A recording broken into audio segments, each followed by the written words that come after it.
জানা যায় প্রধান উপদেষ্টা বীর ওসমান হাদি বিদায় দিতে আসেনি, তুমি সব বাংলাদেশির বুকের মধ্যে থাকবে।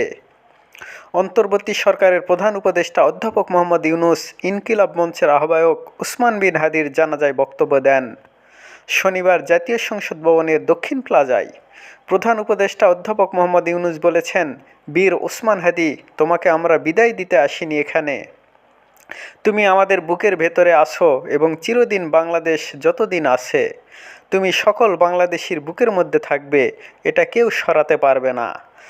আজ শনিবার দুপুরে জাতীয় সংসদের দক্ষিণ প্লাজায় ইনকিলাব মঞ্চের আহ্বায়ক শরীফ ওসমান বিন হাদির জানাজার আগে দেওয়া বক্তব্যে প্রধান উপদেষ্টা এ কথাগুলো বলেন।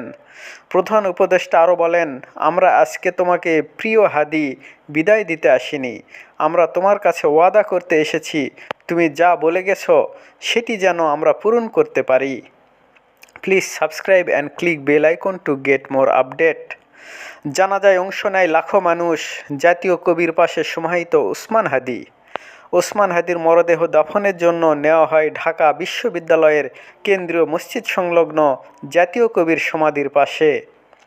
লাখো মানুষের অংশগ্রহণে জানাজার পর জাতীয় কবির সমাধি পাশে শায়িত হলেন ইনকিলাব মঞ্চের আহ্বায়ক শরীফ ওসমান হাদি। স্লোগানে স্লোগানে তাকে সেই বিদায় জানালো অগণিত সমর্থক।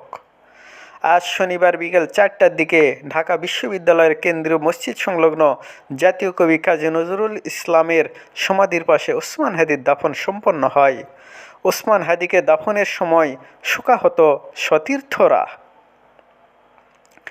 তার আগে দুপুর 2টায় জাতীয় সংসদ ভবনের দক্ষিণ প্লাজায় হয় ওসমান হাদির জানাজা।